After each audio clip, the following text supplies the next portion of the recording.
Saat ini saya mau katakan bahwa kita ada di dalam penampian, ya. Di dalam penampian, kata-kata penampian itu berarti kalau di bahasa Jawanya itu diayak, ya, ditampih, diayak. Jadi Tuhan menginginkan saat ini adalah anak-anak Tuhan yang dimurnikan, ya, yang dimurnikan, yang benar-benar seturut dengan apa yang jadi maunya Tuhan, ya. Saya katakan kekristenan tidak menjamin kita masuk surga. Jangan berharap kita katakan bahwa agamaku Kristen, ya. Oh, aku sudah dari lahir aku sudah Kristen. Dia jangan berharap kita bisa masuk surga kalau kita tidak melakukan kehendak Bapa di surga. Saya mau katakan demikian karena apa? Kehidupan kita adalah kehidupan yang dimana banyak sekali syarat dengan kelemahan karena kita manusia yang terbatas. Karena kita manusia yang memiliki keterbatasan di dalam segala hal. Maka dari itu, dari keterbatasan kita, yang Tuhan inginkan kita itu berjalan di dalam keadaan yang tidak terbatas. Tentunya bagaimana? Yaitu kita berjalan di dalam iman, kita berjalan di dalam kehendak-Nya. Haleluya. Kalau kita mengetahui bagaimana kita bisa meraih upah melalui ujian iman hidup kita, ya, upahnya apa? Upahnya adalah kehidupan yang kekal yang Tuhan sudah janjikan di dalam kehidupan kita. Itu upahnya, ya. Jadi bagaimana kita bisa meraih upah melalui ujian iman yang ada di dalam kehidupan kita? Kalau kita baca di dalam Ibrani 11 ayat ke-1, berbicara tentang iman. Ibrani 11 ayat ke-1 itu berbicara tentang iman, dikatakan di situ iman adalah dasar. Jadi iman itu, iman percaya kita kepada Yesus itu adalah suatu dasar kita dari segala sesuatu yang kita harapkan, dan dikatakan bukti dari segala sesuatu yang tidak kita lihat. Iman itu gak bisa kita lihat, tapi kita percaya bahwa Yesus adalah juru selamat. Yesus memberikan kehidupan yang kekal di dalam kehidupan saya dan saudara. Itu iman yang tidak terlihat tapi kita percaya, sehingga iman adalah dasar dari segala sesuatu yang kita harapkan. Apa yang kita harapkan? Yaitu kehidupan yang kekal. Nah, itulah kita harus mengetahui bahwa pentingnya kita itu berjalan dalam dunia ini bersama dengan Tuhan, melibatkan Tuhan, sehingga yaitu kita bisa meraih upah dalam hidup ini melalui ujian-ujian iman kita. Tanpa berjalan di dalam Tuhan, kita nggak bisa berbuat apa-apa. Di dalam Yakobus 1 ayat 2 sampai 4 firman Tuhan katakan di situ. Jadi setiap kita, saya mengatakan, itu memiliki yang namanya persoalan hidup. Setiap kita pasti memiliki yang namanya masalah. Setiap kita pasti memiliki yang namanya problem hidup. Dan kita menghadapi yang namanya obstacle, tantangan, rintangan, entah itu besar, entah itu kecil. Itu kita pasti mengalaminya setiap hari, setiap saat. Dikatakan di dalam Yakobus yaitu 1 ayat 2 sampai yang ke-4, dikatakan, saudara-saudaraku, anggaplah sebagai suatu kebahagiaan, ya. Anggaplah suatu kebahagiaan apabila kamu jatuh ke dalam berbagai-bagai pencobaan. Kok bisa firman ini berkata bahwa sebab kamu tahu bahwa ujian terhadap imanmu itu menghasilkan ketekunan. Jadi di ayat yang ke-2 dikatakan, jangan cepat-cepat di ini, ya. Jadi yang kedua, saudara-saudaraku, anggaplah sebagai suatu kebahagiaan apabila kamu jatuh ke dalam berbagai-bagai pencobaan. Kok bisa ayat ini mengatakan demikian? Seringkali secara daging, secara manusia, orang yang ada di dalam pencobaan, orang ada di dalam masalah itu senantiasa yang namanya bahagia itu gak ada. Kebahagiaan itu gak ada. Pasti yang ada kesedihan, yang ada kemurungan, yang ada adalah kesusahan. Tapi Alkitab pada saat sore hari ini berbicara kepada kita, menegur kita, menasihati kita bahwa dalam segala yaitu apa yang kita alami, apapun pencobaannya, besar kecil pencobaannya, dikatakan kita harus berbahagia, ya. Sehingga saudara-saudaraku, anggaplah sebagai suatu kebahagiaan. Apa Apa maksudnya? Supaya kita mengetahui bahwa di balik semuanya itu ada rencana Tuhan yang luar biasa. Selanjutnya, ayat selanjutnya 3. Sebab kamu tahu. Sehingga ada alasan di ayat kedua itu dikatakan demikian. Ayat 3-nya mengatakan sebab kamu tahu bahwa ujian terhadap imanmu di dalam setiap permasalahan kita itu menghasilkan apa dikata di situ? Menghasilkan ketekunan. Ya, menghasilkan ketekunan dalam masalah yang kita hadapi setiap harinya dalam hidup ini, sehingga menghasilkan ketekunan kita untuk apa? Bertekun kepada Tuhan, berdoa kepada Tuhan, datang kepada Tuhan di dalam hadirat-Nya. Dari masalah yang kita hadapi itu menghasilkan ketekunan kita untuk semakin hari semakin dekat kepada Tuhan. Ayat yang keempat dikatakan, yaitu di dalam Yakobus 1 ayat keempat, dan biarkanlah ketekunan itu memperoleh buah yang matang. Dari hasil dikatakan persoalan hidup yang kita alami, kita bersikap memiliki karakter yang harus apa? Menghadapi dengan ucapan syukur, menghadapi dengan suatu kebahagiaan, sehingga menghasilkan suatu ketekunan di dalam doa, di dalam hadirat Tuhan. Dan ayat keempat mengatakan, dan biarkanlah ketekunan itu memperoleh buah yang matang. Kenapa dikatakan memperoleh buah yang matang? Supaya kamu, dikatakan di situ, supaya kamu menjadi sempurna dan utuh dan tak kekurangan suatu apapun. Setelah kita mengetahui bahwa di ayat keempat dikatakan supaya kamu menjadi sempurna dari hasil permasalahan yang kita hadapi, sehingga kita bawa di dalam Tuhan, di dalam pergumulan kita, dalam doa kita, sehingga menghasilkan ketekunan kita. Sehingga dari ketekunan itulah menghasilkan dikatakan yaitu buah yang matang. Kita bisa dikuatkan di dalam Tuhan, kita bisa beroleh kekuatan yang baru dalam Tuhan, sehingga masalah tidak lagi membelenggu dalam kehidupan kita, tetapi kita menjadi umat yang lebih daripada pemenang. Sehingga dikatakan menjadi sempurna dan utuh dan tak kekurangan suatu apapun. Haleluya. Kalau kita lihat menjalani kehidupan sebagai pengikut Kristus, saya mau katakan bukanlah yaitu merupakan jalan yang mulus, jalan yang tanpa kendala, tanpa hambatan. Ya. Kita lihat setiap umatnya pasti apa? Akan mengalami yang namanya keadaan di mana imannya pasti akan diuji dan imannya harus teruji. Jadi saya mengatakan pengikut Kristus imannya harus teruji.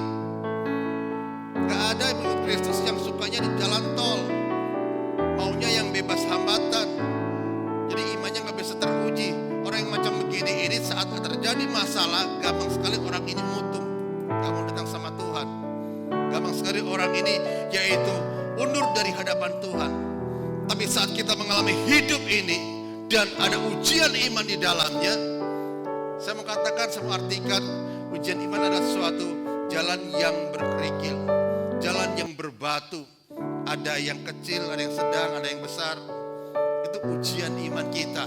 Sehingga saat kita mampu menghadapi, melewati semuanya itu bersama dengan Tuhan, dikatakan kita menjadi seorang yang lebih daripada pemenang. Supaya dikatakan kamu menjadi sempurna dan utuh dan tak kekurangan sesuatu apapun, karena penyertaan Tuhan itu sempurna adanya.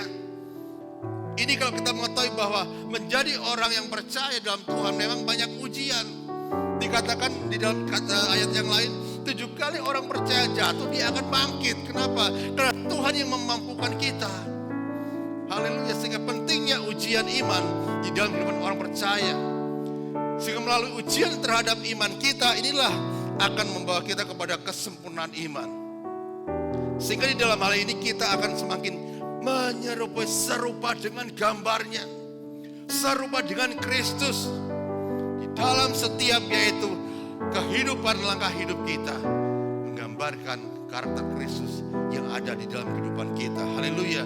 Tidak jarang sebagian dari umat Tuhan di dalam menghadapi ujian iman ini tidak sabar. Ya, gak sabar sehingga apa? Mereka merasa putus asa dan tidak mau dikatakan tetap berpegang teguh pada imannya kepada Kristus. Sehingga banyak sekali orang percaya, saya katakan, yaitu mereka mulai lari ke tempat lain. Mereka mulai lari dengan caranya sendiri. Mulai mereka melakukannya dengan kekuatannya sendiri. Ya, tidak menunggu yang namanya pertolongan dari Tuhan. Gak percaya lagi bahwa Tuhan sanggup dan teramat sanggup, yaitu untuk menyelesaikan perkara-perkara kita. Tinggal iman kita. Hidup kita ini kita arahkan ke mana? Kepada Yesus atau kepada Mammon, kepada Yesus atau kepada ilah-ilah lain. Haleluya, dalam Alkitab ada beberapa tokoh yang mengalami pencobaan-pencobaan, yang dalam hal ini yaitu menguji iman mereka. Ada dua tokoh yang saya utarakan pada saat ini dalam kesempatan khotbah ini, yaitu yang pertama adalah Abraham. Abraham ini memiliki suatu hal yang luar biasa. Tuhan memberikan seorang anak perjanjian kepada Abraham, yaitu dikatakan Ishak, melalui yaitu istrinya yang namanya Sarah, yang dimana yaitu kandungannya dikatakan sudah tertutup, gak bisa karena usianya sudah tua, ya gak mungkin itu melahirkan anak. Tetapi dalam hal ini yaitu anak yang dijanjikan Tuhan, secara manusia gak mungkin, karena usia mereka berdua sudah tua. Meskipun mungkin secara manusia, aduh, ini Tuhan berfirman, katanya aku akan punya anak. Pasti secara manusia akan apa? Akan bahagia, akan senang, meskipun Abraham dan Sarah saat itu usianya sudah tua. Ya, berpengharapan bagi Abraham saat itu untuk dapat meraih janji Tuhan yang akan yaitu menjadikan dia sebagai bapa segala bangsa orang yang percaya. Sehingga disitulah kita bisa melihat Abraham menerima janji Tuhan yang akan membuat dikatakan keturunannya seperti pasir di laut dan bintang di langit. Dan itu Tuhan genapi. Kalau kita lihat di dalam sejarahnya, Abraham memiliki anak dan dikasih karunia anak oleh Tuhan itu berusia Abraham 100 tahun dan Sarah mulai 90 tahun. Kalau kita baca di dalam yaitu Kejadian 22 ayat 1 sampai 2. Kejadian 22 ayat 1 sampai 2. Setelah semuanya itu Allah mencoba Abraham, ia berfirman kepadanya, Abraham, lalu sahutnya, ya Tuhan, firman-Nya, ambillah anakmu yang tunggal itu yang engkau kasihi, yaitu Ishak, pergilah ke tanah Moria dan persembahkanlah dia di sana sebagai korban bakaran pada salah satu gunung yang akan kukatakan kepadamu. Haleluya. Ayat ke-6 dikatakan di situ, lalu Abraham mengambil kayu untuk korban bakaran itu dan memikulkannya ke atas bahu Ishak, anaknya, sedang di tangannya dibawanya api dan pisau. Demikianlah keduanya berjalan bersama-sama. Saya sampaikan di sini. Yang tadinya Tuhan itu berfirman kepada Abraham akan dikaruniai seorang anak. Tidak sembarangan anak, tapi anak ini anak perjanjian. Ya, yang dinamakan yaitu Ishak. Abraham sangat-sangat respon sekali dengan apa yang menjadi janji Tuhan. Abraham sangat respon sekali dengan apa yang menjadikan suatu suara Tuhan saat itu. Meskipun secara manusia dikatakan Abraham sudah lanjut usia, Sarah lanjut usia, tapi kita lihat dari usia yang lanjut yang gak mungkin itu, Tuhan memberikan sesuatu yang gak mungkin terjadi. Jadi iman itu berjalan di dalam kemustahilan. Iman berjalan di dalam ketidakmungkinan. Sehingga setiap kehidupan manusia selalu ada ujian iman, supaya kita percaya akan janji Tuhan. Dan Abraham saat menerima firman itu, Abraham merespon akan apa yang Tuhan perkatakan. Sehingga di usia 100 tahun, Abraham dikaruniai anak, yaitu Ishak. Sudah satu anak dikaruniai, anak semata wayang, anak yang dikasihi, gak punya lagi yang lainnya. Tuhan berfirman untuk dipersembahkan ke Bukit Moria, naik sana. Secara manusia, siapapun manusia di bumi ini pasti memiliki yang namanya hati yang aduh. Tuhan udah kasih anak satu-satunya, sudah dipelihara, tahu-tahu Tuhan minta. Caranya lagi ekstrim lagi, disembelih lagi. Orang tua mana yang tidak merasakannya, yaitu gundah hati? Pasti semua semuanya mengalami semacam itu. Tapi kita lihat bahwa Abraham ini memiliki ketaatan yang luar biasa, sehingga dikatakan lalu Abraham mengambil kayu untuk korban bakaran itu dan memikulnya ke atas bahu Ishak, anaknya sedang di atas tangannya, di bawahnya api dan pisau. Demikianlah keduanya berjalan bersama-sama, dikatakan demikian. Ayat 8 dikatakan yaitu Saud Abraham, Allah yang akan menyediakan anak domba untuk korban bakaran baginya, anakku. Padahal belum tahu itu kalau Tuhan sediakan domba ganti daripada Ishak. Tapi Abraham dengan iman, dia mengatakan hal semacam ini kepada Ishak. Sehingga di ayat yang ke-8 dikatakan Saud Abraham, Allah yang akan menyediakan anak domba untuk korban bakaran baginya, anakku. Demikianlah keduanya berjalan bersama-sama. Mereka berjalan bersama-sama. Sehingga ayat 9 dikatakan sampailah mereka ke tempat yang dikatakan Allah kepadanya. Lalu Abraham mendirikan mezbah di situ. Disusunnyalah kayu, diikatnya Ishak anaknya itu dan diletakkannya di mezbah itu di atas kayu api. 10. Sesudah itu Abraham mengulurkan tangannya lalu mengambil pisau untuk menyembelih anaknya. Ketaatan yang luar biasa, iman yang diuji. Imannya Abraham diuji saat itu. Ayat 11 dikatakan, tetapi berserulah malaikat Tuhan dari langit kepadanya, Abraham, Abraham. Sahutnya, ya Tuhan. Lalu ia berfirman, jangan bunuh anak itu dan jangan kau apa-apakan dia, sebab telah ku ketahui sekarang bahwa engkau takut akan Allah dan engkau tidak segan-segan untuk menyerahkan anakmu yang tunggal kepadaku. Haleluya. Di dalam pengakuan iman Abraham ini, Tuhan mengetahui sampai lubuk yang paling dalam bahwa Abraham taat kepada Tuhan. Apa yang Tuhan perintahkan, Abraham laksanakan. Jadi ini kita bisa melihat ujian iman yang dikatakan tadi. Yaitu Abraham mengalami ujian iman dalam kehidupannya. Sehingga ada upah yang tersedia dan Tuhan sediakan bagi Abraham. Upahnya apa? Menjadi bapak segala bangsa orang percaya. Haleluya. Sehingga dikatakan oleh firman Tuhan, keturunannya seperti bintang di langit, seperti pasir di lautan. Ya. Itulah janji Tuhan, upah dari yang namanya ujian iman yang dialami oleh Abraham saat itu. Kita lihat, seringkali kita diuji dengan sesuatu yang ringan, sesuatu yang boleh dibilang masih kita bisa melampaui. Seringkali kita mengatakan, aduh aku gak bisa ke gereja. Seringkali saya mendengar keluhan dari setiap anak Tuhan, aduh aku batuk, aku pilek gak bisa ke gereja. Aku pusing, aku gak bisa ke gereja. Masih belum mengalami ujian iman semacam Abraham ini. Anak satu-satunya diminta sama Tuhan. Lagian di dalam penyembahannya, persembahannya, yaitu dengan cara disembelih, ekstrim sekali. Bapak mana, orang tua mana yang sanggup melakukan itu? Tapi kita lihat iman Abraham, iman yang teruji. Biarlah kita memiliki iman yang teruji.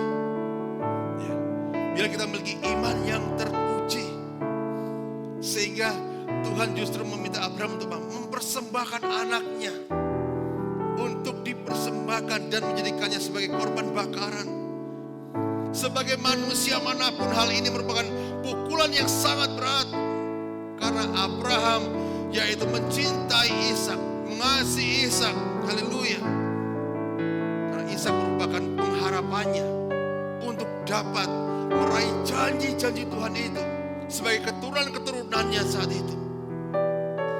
Bagaimana mungkin dia dapat memiliki keturunan yang banyak jika anak yang merupakan anak perjanjian itu harus dikorbankan bagi Tuhan. Selesailah harapanku, gak ada lagi keturunan. Itu pemikiran manusia Abraham. Tetapi Abraham melakukannya taat pada Tuhan. Dalam hal keadaan demikian ini, Abraham menunjukkan kesetiaannya, imannya kepada Tuhan, dan dengannya itu iman dia melakukan apa yang diperintahkannya kepada dia. Sehingga disinilah tepat pada saat dimana dia akan menghujamkan pisaunya, di situ Tuhan menghentikannya. Tuhan melihat bahwa Abraham tidak ragu-ragu mengikuti perintah Tuhan. Dan Tuhan menyediakan domba jantan sebagai ganti korban untuk dipersembahkan di semak belukar yang tanduknya terpaut dengan semak belukar. Disitulah kita bisa melihat ujian iman. Bahkan dikatakan Abraham pun diberkati secara berlimpah-limpah. Dan Tuhan menggenapi firman-Nya dengan membuat keturunannya menjadi banyak, seperti yang dijanjikan oleh Tuhan. Biarlah kita memiliki iman yang semacam ini, iman yang taat.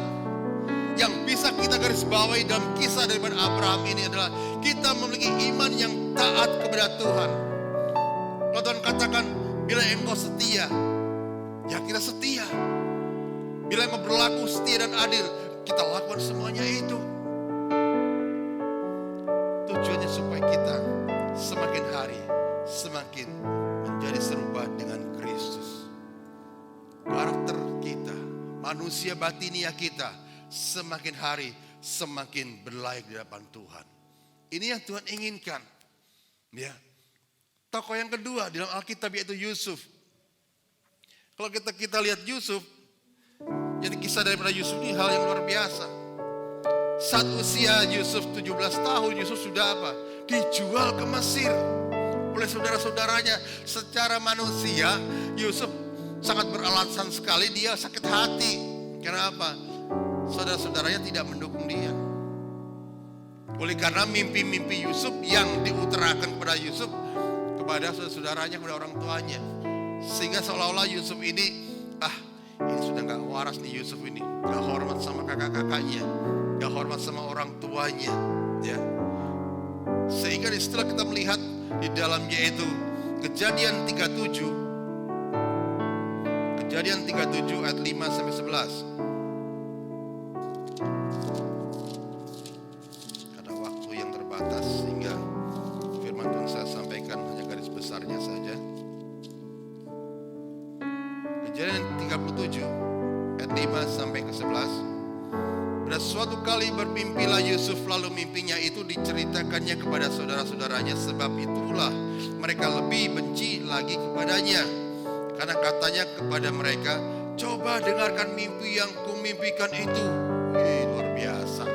Sehingga tampak kita sedang di ladang mengikat berkas-berkas gandum, Yusuf katakan, lalu bangkitlah berkasku dan tegak berdiri, kemudian datanglah berkas-berkas kamu sekalian, mengelilingi dan sujud menyembah kepada berkasku itu.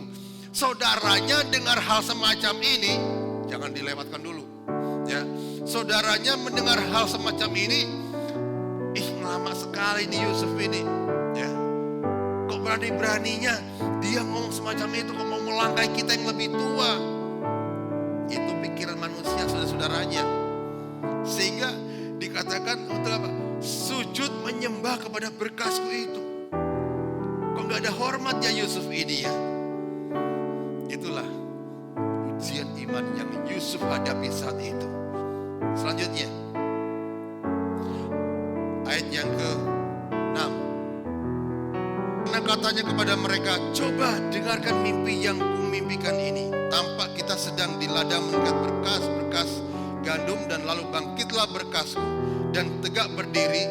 Kemudian datanglah berkas-berkas kamu sekalian mengelilingi dan sujud menyembah kepada berkasku itu.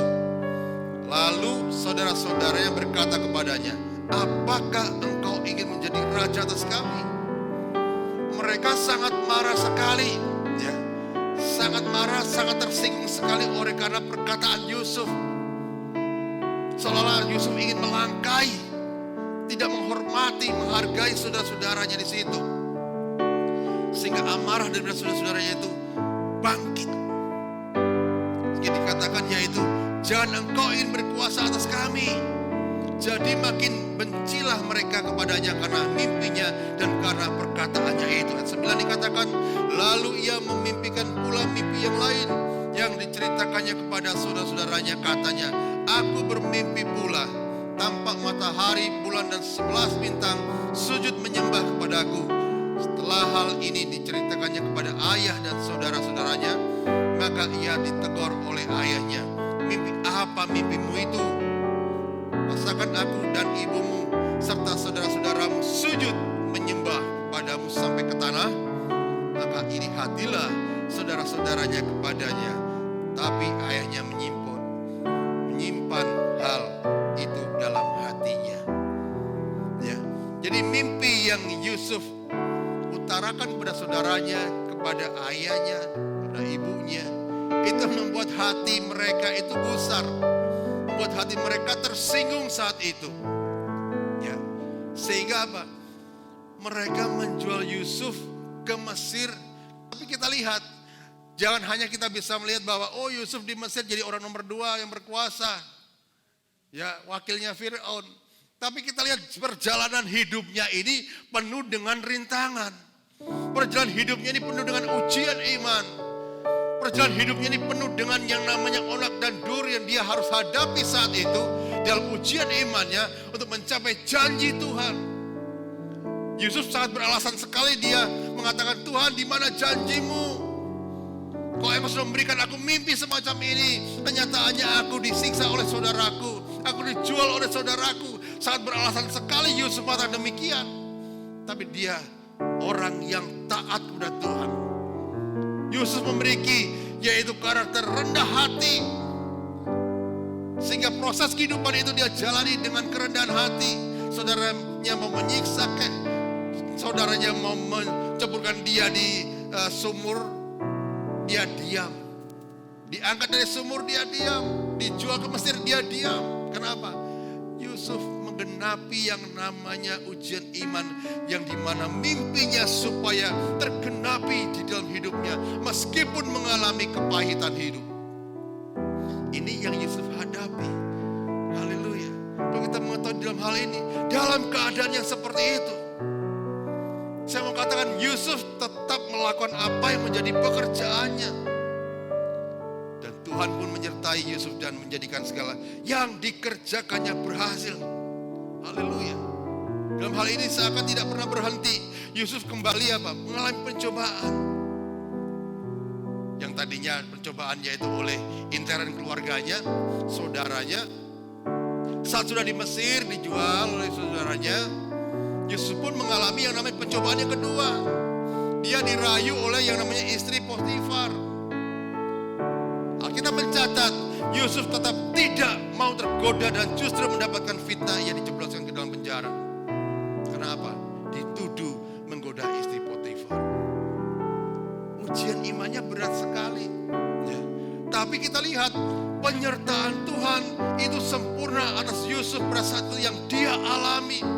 Tuhan memberikan kekuatan yang baru kepada Yusuf meskipun mengalami keadaan dipenjarakan. Ya. Dan kisah-kisah daripada Yusuf itu luar biasa sekali. Sehingga dapat yaitu menafsirkan yang namanya mimpi Firaun saat itu. Dan luar biasa, Yusuf pun mendapatkan perkenanan di hati Firaun. Ya. Haleluya. Sekali lagi Tuhan tetap menyertai Yusuf. Di dalam penjara pun tetap Tuhan menyertai Yusuf. Di lubang sumur pun tetap Tuhan menyertai Yusuf. Dijual sebagai budak pun di Mesir tetap Tuhan menyertai Yusuf. Dan membuat dia menjadi kesayangan bagi kepala penjara saat itu. Berbagai kejadian dialami oleh Yusuf sampai kepada kisah di mana dia mendapatkan dikatakan kesempatan untuk menjelaskan arti dari mimpi Firaun saat itu. Sehingga disitulah Yusuf mendapatkan kesempatan dan perkenanan di hadapan Firaun.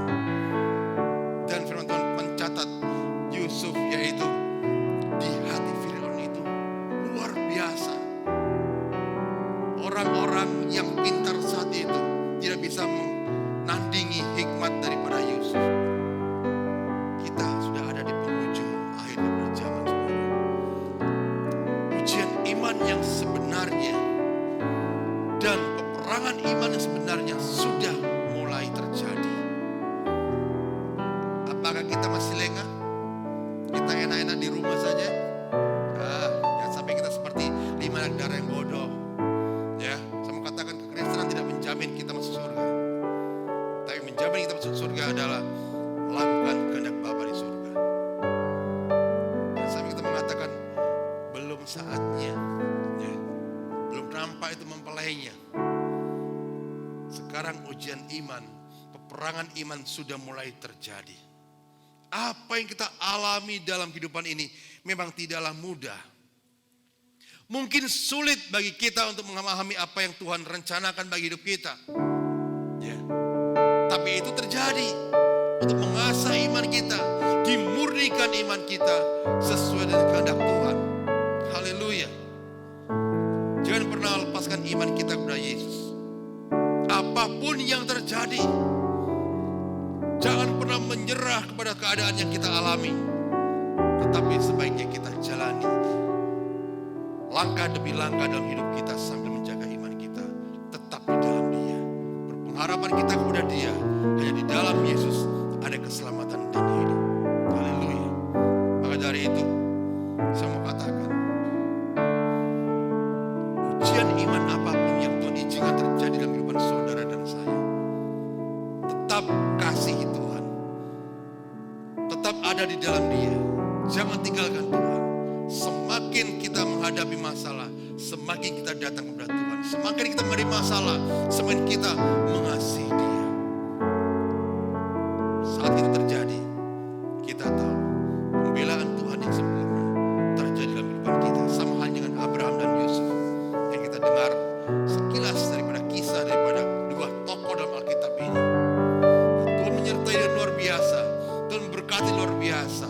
Saat kita mau taat kepada Tuhan, sampai Tuhan menggenapi janjinya dalam kehidupan kita.